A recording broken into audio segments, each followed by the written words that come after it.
Hello, bienvenue en 2023. Je te souhaite une excellente année, une excellente nouvelle année. J'ai envie de t'envoyer évidemment des paillettes, mais aussi de la douceur, des expériences, du nouveau, du changement. Bref, j'espère vraiment que 2023 va exploser de joie, de plaisir. En tout cas, c'est vraiment ce que je me souhaite et ce que je te souhaite.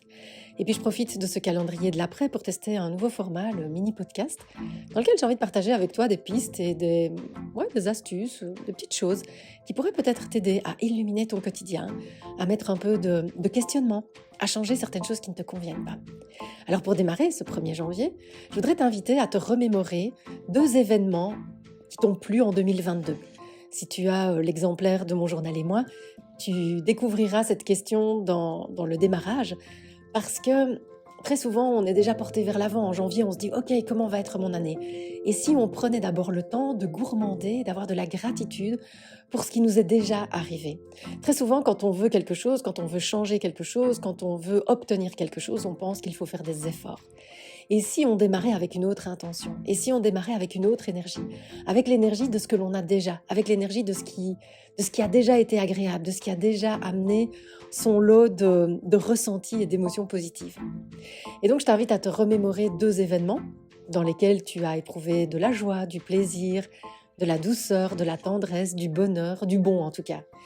Et que tu puisses simplement avoir de la gratitude, que tu puisses te reconnecter aux émotions qui étaient là, parce que ça va venir nourrir ton cerveau, ça va venir donner à ton cerveau le message dont il a besoin pour peut-être aller un pas de l'avant, vers autre chose, vers une évolution que tu auras choisie.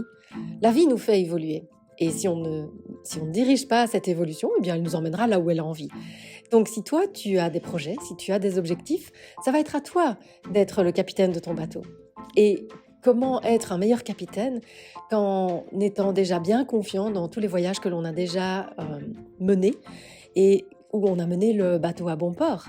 Donc, si tu as des objectifs pour cette année, je t'invite à te remémorer les objectifs que tu as atteints l'année passée, à vraiment te mettre dans ces émotions-là, à goûter, à vraiment te connecter avec tes cellules à tout ce que tu as ressenti à ce moment-là. Ça va booster ton cerveau. Il va se dire « mais oui, je veux un peu plus de ça, oui, je veux un peu plus d'atteindre des objectifs ». Par contre, c'est clair que si tu commences l'année avec des résolutions, avec « je dois supprimer le sucre, je dois faire plus de sport, je dois manger des légumes verts, je dois aller dormir plus tôt, je dois arrêter les écrans, je dois sortir de ma charge mentale », tu penses bien que ton cerveau ne va absolument pas vouloir aller dans cette direction-là. Par contre, si tu te connectes au plaisir, à la joie et à la gourmandise d'objectifs déjà atteints, alors ça le met dans une autre énergie. Et donc, je voudrais que tu puisses te remémorer de magnifiques moments de 2022, avoir de la gratitude, cultiver cette gratitude, cultiver ces moments-là, parce que ça a été bon, parce que ça a été gourmand, et en même temps, parce que ça va aussi t'aider à aller plus loin. Je te souhaite une magnifique journée. À demain!